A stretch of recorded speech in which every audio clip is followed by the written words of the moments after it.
digamos, en el caso de la demanda lo veíamos siempre como desde el punto de vista del comprador o consumidor. Ahora vamos a ver la oferta, pero desde el punto de vista del productor o vendedor.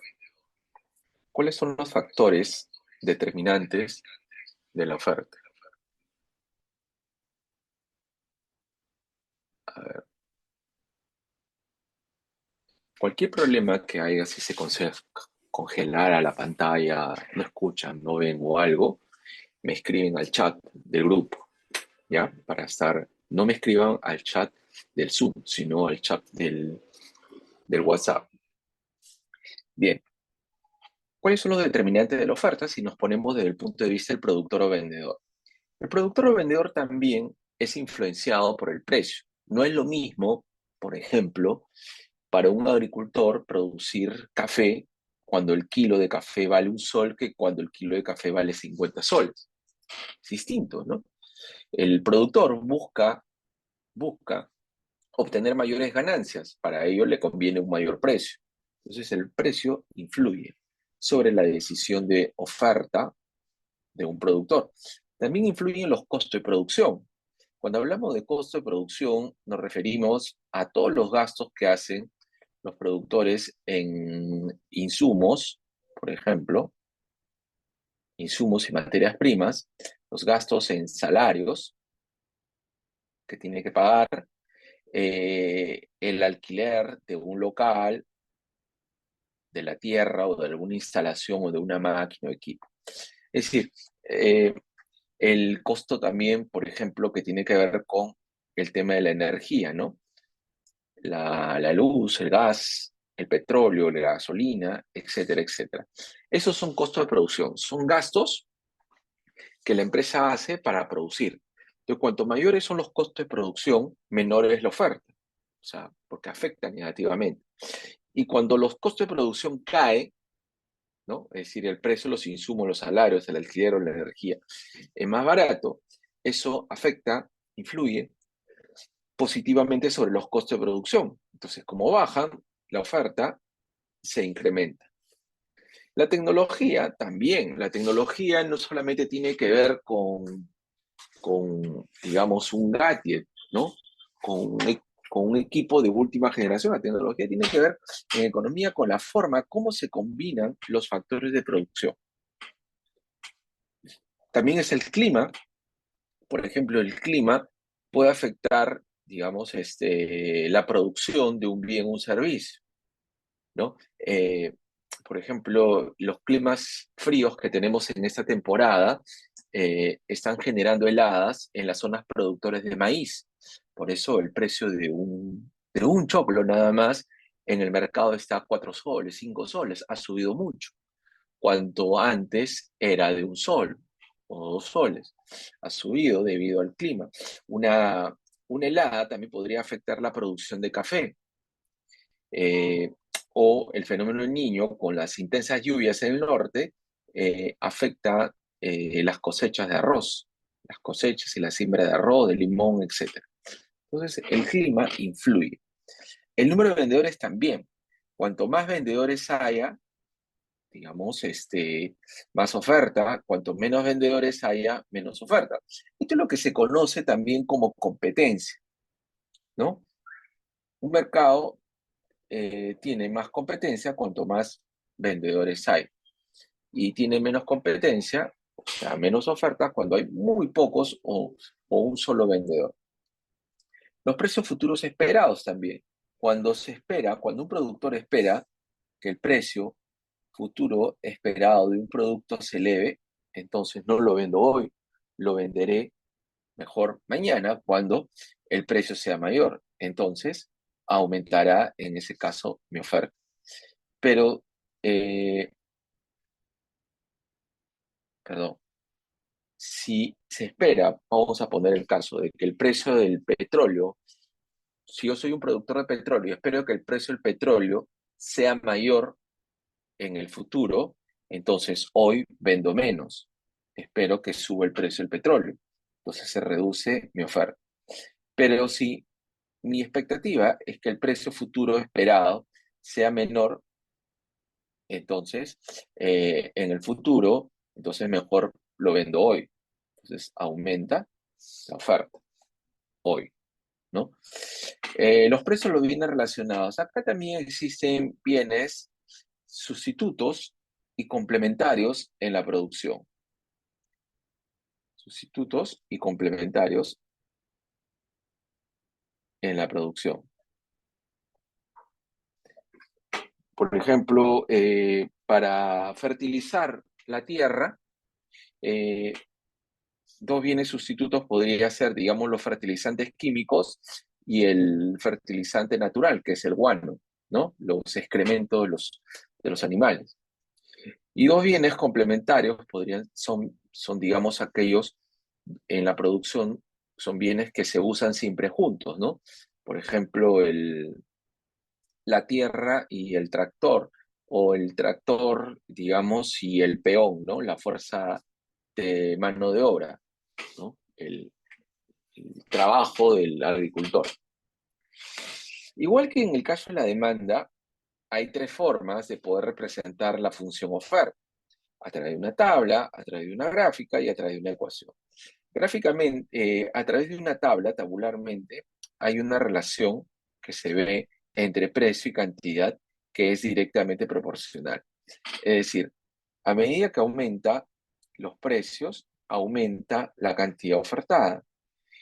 Y en cambio, cuando cae el precio, cae la cantidad ofertada. Aquí, si el precio cae, ¿no? Cae también la cantidad ofertada. Entonces, esta relación entre precio y cantidad ofertada describe una ley conocida como la ley de la oferta, ¿no? Que muestra una relación inversamente proporcional entre el precio y la cantidad ofertada. Ojo que el precio cambia primero y luego cambia la cantidad ofertada. Cambia primero el precio, cambia la cantidad ofertada. Gráficamente, como en el caso de la demanda, ubicamos en el eje de las abscisas las cantidades producidas y en el eje de las ordenadas los precios que están expresados en unidades monetarias. Siempre los precios se expresan en unidades monetarias. Por ejemplo, en el Perú la unidad monetaria es el sol, pues, ¿no? Pero también te pueden hablar de otro país. Y las cantidades en unidades físicas. Cuando hablamos de unidades físicas, nos referimos, por ejemplo, a los kilos, a los litros, ¿no? Unidades de volumen, unidades de peso, etc. La pendiente que ustedes ven acá de la oferta muestra una inclinación hacia la derecha y describe una relación directamente proporcional. Ups, describe una relación directamente proporcional entre precio y cantidad ofertada. O sea, a medida que sube el precio, sube la cantidad ofertada. Entonces, la pendiente es positiva. A través de la ecuación, también se puede expresar la ecuación de la oferta de dos formas: en la forma Q en función de P o en la forma P en función de Q, ¿no? Si está en la forma Q en función de P, el parámetro A describe la cantidad, digamos, describe estos parámetros, ¿no? Este de acá describe, a ver, acá hay un error, vamos a corregirlo. Esto describe la cantidad mínima ofertada. Todo es mínimo acá, a diferencia de la demanda, que era máxima. Eh, esta Q es la cantidad mínima ofertada. Cantidad mínima ofertada cuando el precio es cero. Si el precio es cero, es decir, en el intercepto con el eje horizontal, cuando el precio es cero, lo mínimo que se puede ofertar, que puede producir un agricultor, un productor de un bien o un servicio, es 3. Este es lo mínimo, ¿no? Ahí está, la cantidad mínima ofertada. Y B viene a ser perdón, viene a ser la inversa de la pendiente. B es la inversa de la pendiente. Entonces ya habíamos dicho de que la pendiente, ¿no? mientras que la pendiente es la diferencia de las ordenadas, que es precio, sobre la diferencia de las cantidades. La inversa de la pendiente sería la diferencia de las cantidades sobre la diferencia de los precios. Entonces, acá podemos coger dos puntos, cualquiera, ¿no? Y ver que la diferencia de los precios es 1 y la diferencia de las cantidades es 3.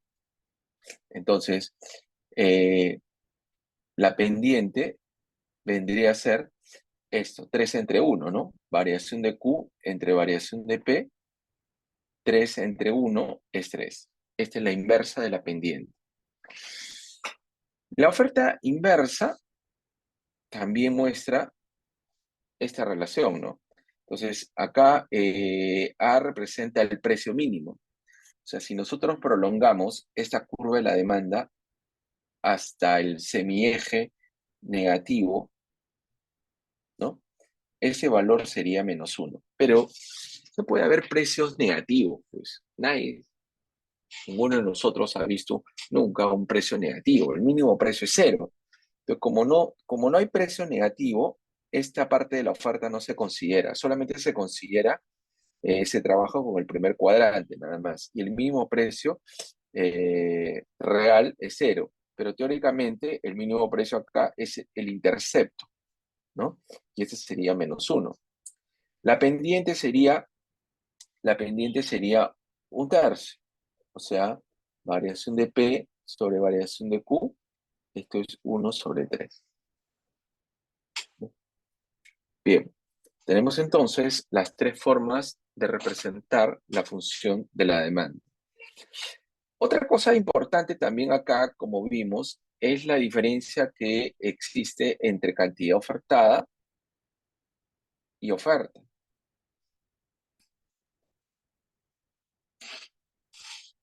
De todos los factores que afectan a la oferta, la cantidad ofertada solamente cambia cuando cambia el precio, ¿ya? Entonces, esto es afectado por los cambios. Empleo el triangulito que significa, el delta griego que significa cambio, cambio en el precio del bien. Mientras que todos los demás factores que permanecen constantes, vamos a llamar a estos factores, todos estos de acá, estos son los llamados factores del ceteris paribus. Es decir, aquellos factores que permanecieron constantes cuando cambió la cantidad ofertada. Pero podría permanecer constante el precio y cambiar, por ejemplo, los costos de producción, había un cambio tecnológico, había un fenómeno climatológico, cambia el número de vendedores, etcétera, etcétera. Entonces, cuando ocurre cualquier cambio, se, se produce un cambio en la oferta, ¿no? Entonces, esto es debido al cambio de algún factor del ceteris paribus.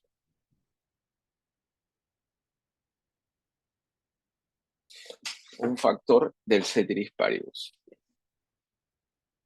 Bien, a ver, entonces, la diferencia, resumiendo en dos puntos, la diferencia entre cantidad ofertada y oferta es, primera diferencia, hay un cambio en la cantidad ofertada solamente cuando cambia el precio. Hay un cambio en la oferta cuando hay un cambio de algún factor del ceteris paribus. Segunda diferencia, hay un cambio en la cantidad ofertada cuando hay un cambio de punto a punto a lo largo de la misma curva de la oferta. Hay un cambio de la oferta cuando se desplaza toda la curva de la oferta. Hacia la derecha se aumenta o hacia la izquierda se disminuye. ¿Ok? Entonces, una cosa muy importante que se aplica tanto para el tema de la demanda como para la oferta, que no puede cambiar la cantidad ofertada y la oferta a la vez. O bien cambia la cantidad ofertada o bien cambia la oferta, ¿no? O es uno o es el otro, ¿no? No pueden cambiar los dos a la vez. Acá también se debe distinguir, diferenciar la oferta individual de la oferta del mercado. Es decir, no es lo mismo la oferta de un productor que la oferta de varios productores. Para hacerlo sencillo, tenemos acá dos productores de barquillos. Uno es Ben y el otro es Jer. Acá tenemos la relación entre el precio y la cantidad ofertada de Ben y el precio y la cantidad ofertada de Jer, ¿no? Entonces, cuando el precio es cero, Ben no produce nada, tampoco Jerry. Cuando el precio es 50, Ben no produce nada, tampoco Jerry. Cuando el precio es un sol, Ben produce una unidad, pero Jerry no produce nada. Entonces, a Jerry no le interesa producir con estos precios. Pero cuando el precio es 1,50, Ben produce 2 y Jerry 2. Cuando es 2, Ben 3 y Jerry 4, y así. Entonces, para hallar la oferta del mercado, tendríamos que sumar las producciones, tanto de Ben como de Jerry. Entonces, si sumamos, ¿no? Es 0, si sumamos, es 0, si sumamos, es 1, si sumamos, es 4, entonces tenemos las cantidades ofertadas en el mercado. Entonces, si queremos, entonces, graficar la oferta de Ben, por un lado, luego la oferta relacionando precio-cantidad de Jerry, y luego la oferta del mercado relacionando el precio y cantidad, entonces unimos las coordenadas, ¿no? Unimos las coordenadas. Entonces, en el caso de Ben, tenemos que eh, solamente empieza eh, a producir, ¿no? Cuando el precio en adelante es 50, ¿no? Entonces, a partir de acá, empieza a producir. Empieza a producir, empieza a producir. Y Jerry empieza a producir después de esto, ¿no? O sea, después de que el precio sea mayor a 1, empieza a producir Jerry. Entonces su función de oferta tiene esta forma. Uniendo las coordenadas, entonces las coordenadas de esta función oferta. Para el caso del mercado, igual, ¿no? A partir de 50, entonces no produce, pero luego comienza a producir. Entonces, aquí comienza a producir. Esta es la función de oferta del mercado. Bien, para un mismo precio, 2, Ben, por ejemplo, produce 3, Jerry produce 4, y en el mercado se produce 3 más 4, se produce 7, ¿no? Esta es la oferta inversa de Ben, y esta es la oferta normal de Ben. O sea, la oferta individual se puede hallar como lo hemos hallado inicialmente. O sea, comenzamos con la forma inversa de la oferta, ¿no? Y después, a partir de ahí, despejamos Q en función de P, ¿no? Entonces, por ejemplo, el precio mínimo del productor es 50 céntimos, que es un medio, ¿no? Un medio. Y la pendiente, ¿no? Y la pendiente sería variación de P entre variación de Q. Entonces, por ejemplo, acá la pendiente sería la variación de Q es 1, y acá la variación de P es un medio o 50 céntimos. Entonces, para hallar esto, sería entonces variación de P sobre variación de Q, o sea, un medio entre 1, este es un medio. Y este de acá es el precio mínimo, este es lo mismo que decir un medio. Entonces, la, la función se obtiene como lo habíamos hecho, ¿ya? Explicado. Esta es la función de oferta de Jerry, ¿no? La función de oferta de cada uno, de Ben y de Jerry. Si queremos hallar la función de oferta de mercado, una manera también de hacerlo es sumar para hallar la oferta total del mercado es sumar las ofertas individuales, pero siempre y cuando Q esté en función de P. O sea, yo sumo esto y esto siempre que Q esté en función de P. Yo no puedo sumar estas en la forma inversa, solamente cuando Q esté en función de P. Entonces, cuando sumaría entonces menos 1 y menos 4. Cuando sumo ambos. Menos 1 y menos 4 es igual a menos 5. Y luego sumo 2 más 4 sería 6. Entonces, igual, me sale igual que si hubiese tenido que hallar primero la forma inversa de la oferta y luego despejo Q en función de P.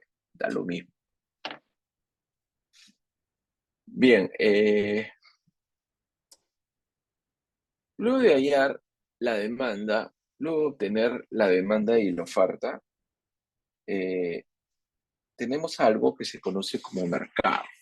Entonces, ahora sí, el mercado es el mecanismo que,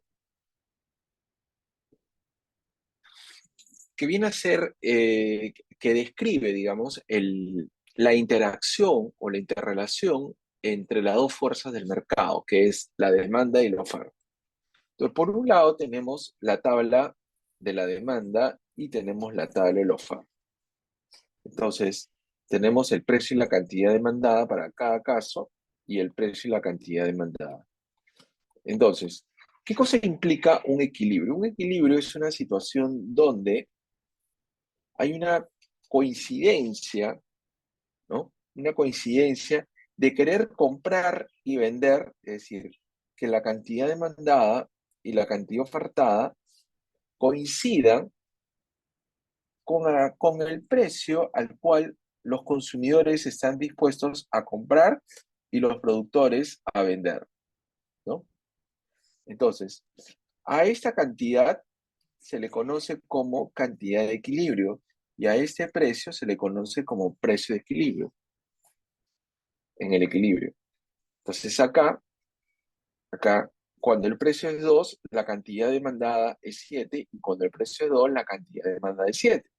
Entonces, estos son los precios y las cantidades donde ambos agentes, consumidores y productores, compradores y vendedores, coinciden, están de acuerdo.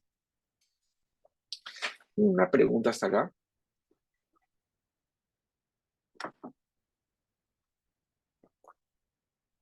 Ahora, la idea del equilibrio es una idea abstracta, teórica, ¿ya? Eh, este equilibrio, ojo, ese equilibrio, dicen los clásicos, los considerados padres de la economía, ¿no? Dicen los clásicos, ojo que esto fue una escuela que del siglo XIX, la primera mitad del siglo XIX, cuando la revolución industrial estaba en proceso de desarrollo, ¿no? O ya se había desarrollado la revolución industrial y el capitalismo era una, el modo de producción emergente en la economía mundial o en las economías del norte de Europa, inicialmente, ¿no? Eh, Estos clásicos decían, ¿no? Decían de que había una suerte de mano invisible que hacía que todo tendiera al equilibrio. La mano invisible hacía de que consumidores y productores coincidían, digamos, como si fuese un mecanismo automático, en un precio y en una cantidad, ¿no? Había una coincidencia entre ambos. Sin embargo, dicho equilibrio podría, podría generar también desequilibrios. Y estos desequilibrios ocurrían por dos razones. La primera es cuando el precio se colocaba por debajo del equilibrio o cuando el precio de mercado se colocaba por encima del equilibrio. Entonces, ¿qué pasaría, no? ¿Qué pasaría si el precio fuese menor o fuese mayor? Entonces, por ejemplo, acá, ¿no? Si el precio se coloca por debajo del equilibrio, precio por debajo del precio equilibrio. El precio equilibrio es 2, pero el precio que se está ofertando, que se está comprando es un sol 50. Ahora bien, partiendo de una situación inicial, ¿no?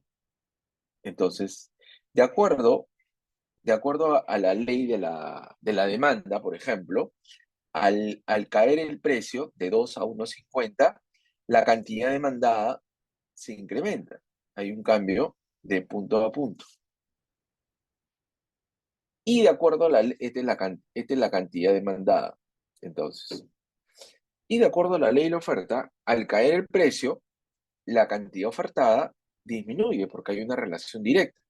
Entonces, hay un cambio de punto a punto, cantidad ofertada. Entonces, como la cantidad demandada es mayor a la cantidad ofertada, se dice que hay un exceso de demanda, o también llamado escasez o carestía. ¿Está bien? Un exceso llamado escasez o carestía. ¿Ok? Bien. El otro desequilibrio es cuando el precio se coloca por encima del equilibrio. Entonces, digamos acá, se produce un aumento del precio. Este es el precio equilibrio. Ahora, el precio, eh, el precio de mercado, el precio de mercado se coloca por encima del precio de equilibrio, ¿no? Entonces, eh, si sube el precio, la cantidad ofertada aumenta, de acuerdo a la ley de la oferta. Recuerda, la ley de la demanda, la ley de la demanda dice que cuando sube el precio, baja la cantidad demandada. Y cuando baja el precio, sube la cantidad demandada. Ese es según la ley de la demanda. Y la ley de la oferta indica que cuando sube el precio, sube la cantidad ofertada, y cuando baja el precio, baja la cantidad ofertada. Entonces, si sube el precio, la cantidad demandada disminuye, ¿no? Este aumenta y la cantidad demandada disminuye. Bien, entonces, como la cantidad ofertada es mayor que la cantidad demandada, existe un exceso de oferta o sobreproducción, o también se le llama stocks o escasez, o excedente, perdón, o excedente, ¿ya? Esos son sinónimos. Entonces, estos son dos desequilibrios que se generan por cambios en el precio, por discrepancias del precio con respecto al precio de equilibrio de mercado. Ahora, pero como estamos digamos, en un mecanismo de precio donde prevalece la ley de la oferta y la demanda y hace que todo tienda al equilibrio, entonces, ¿cómo operan las fuerzas de mercado para que este desequilibrio se solucione? Cuando existe un exceso de demanda generado por una caída del precio, el, la mano invisible del mercado va a hacer que nuevamente el precio tienda a subir. Entonces acá decimos que el precio tenderá a subir.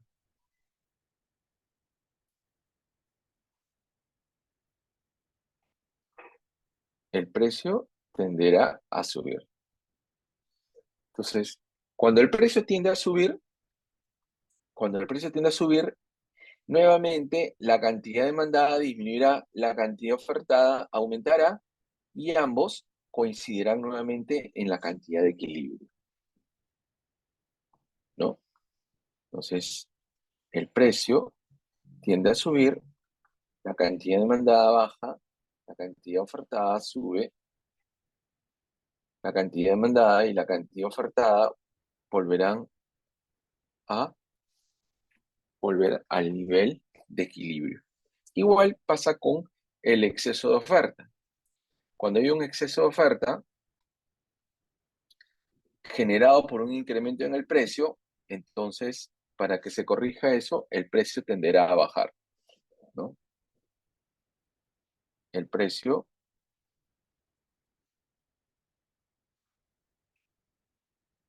tenderá a bajar.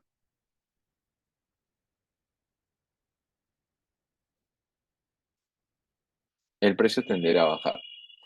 Entonces, ¿qué ocurre? Si el precio baja, si el precio baja, de acuerdo a la ley de la demanda, la cantidad demandada subirá, la cantidad de ofertada bajará. Eso quiere decir que al bajar el precio, la cantidad demandada sube, la cantidad ofertada disminuye y nuevamente todo tiende a encontrarse en la cantidad de equilibrio. La cantidad demandada y la cantidad ofertada tenderán a ser iguales al equilibrio. ¿Ok? Bien, una pregunta. ¿Ustedes creen que pueda cambiar el punto de equilibrio sin generarse desequilibrio? O sea, ¿cómo podría cambiar el punto de equilibrio sin que haya desequilibrio? Porque nosotros hemos visto de que acá acá se han generado desequilibrios, pero ¿cómo podría cambiar el punto de equilibrio sin generar desequilibrio? Esto tiene que ver como cómo cambia el mercado. Cuando cambiaron los precios, se generaron desequilibrios. Pero ¿qué pasaría si es que la curva de la demanda cambia o si es que cambia la curva de la oferta? Porque cuando hay un cambio en la demanda, cambian los equilibrios. Si es que hay un cambio en la oferta, también cambian los equilibrios. Y para que cambien los equilibrios, habíamos dicho de que ello es debido, es consecuencia de los factores del ceteris paribus de la oferta, para que cambie la oferta, y para que cambie la demanda, esto es debido a los factores del ceteris paribus de la demanda. Entonces, entonces tendría que cambiar algún ceteris paribus para producirse dicho cambio. Entonces, por ejemplo, supongamos que cambia la demanda. Vamos a poner un ejemplo. Digamos, hay una, eh, hay un aumento o hay una campaña publicitaria exitosa, ¿ya? Campaña publicitaria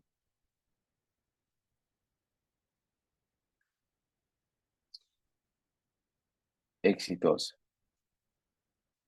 Entonces, ello impacta sobre la demanda. Entonces, la demanda se va a elevar, ¿no? Porque es un ceteris paribus de la demanda. Entonces, la demanda se desplaza hacia la derecha y ello origina que el equilibrio inicial cambie a ese nuevo punto de equilibrio. Entonces, este es el equilibrio inicial y este es el equilibrio final. Entonces, al cambiar el equilibrio, el resultado final va a ser un incremento en el precio de equilibrio y un incremento en la cantidad de equilibrio. Cambian entonces los equilibrios, ¿no? Entonces, aumenta el precio y aumenta la cantidad comprada. Otra, otro, otra, otro motivo por el cual puede cambiar el equilibrio es por un cambio en la oferta. Por ejemplo, vamos a poner acá que suben los costos de producción. Suben los costos de producción.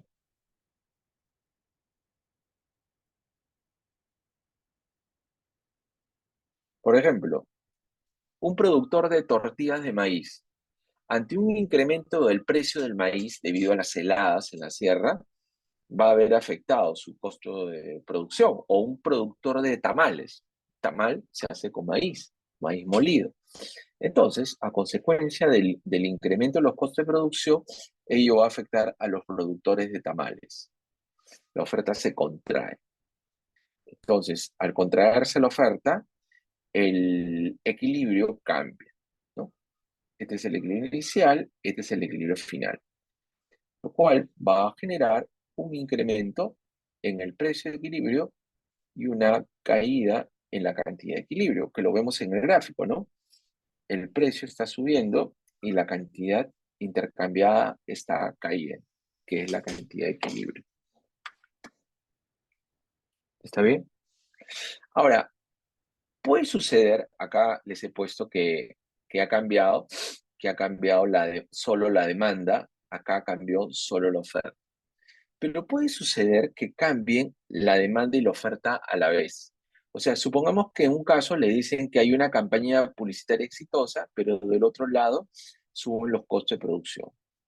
Es decir, va a pasar esto, va a cambiar simultáneamente la demanda y va a caer simultáneamente la oferta, ¿no? Entonces, tenemos tres posibilidades, ¿no? Tres posibilidades. La primera es que la demanda haya aumentado proporcionalmente más, por ejemplo, que el aumento, supongamos que hay un aumento de la oferta, ya acá no estamos poniendo en el caso del aumento de la oferta, que cambie proporcionalmente más que la oferta. En el segundo caso, que la oferta aumente proporcionalmente más que la demanda.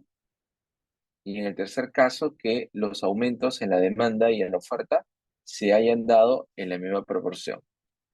Entonces, si este es el equilibrio inicial y la demanda subió mucho más de lo que subió la oferta, entonces en el nuevo punto de equilibrio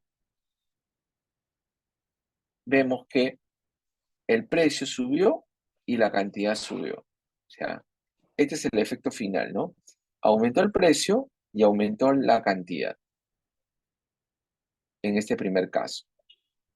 En el segundo caso, si hubiese aumentado la oferta proporcionalmente más que la demanda, esta es la situación inicial y esta es la situación final. Entonces, subió la demanda, pero la oferta subió mucho más. Entonces, lo que genera esto es una caída en el precio y un aumento en la cantidad de equilibrio. O sea, en ambos casos subió la cantidad transada, la cantidad de equilibrio, pero los precios fueron distintos, ¿no? Digamos, la orientación del precio.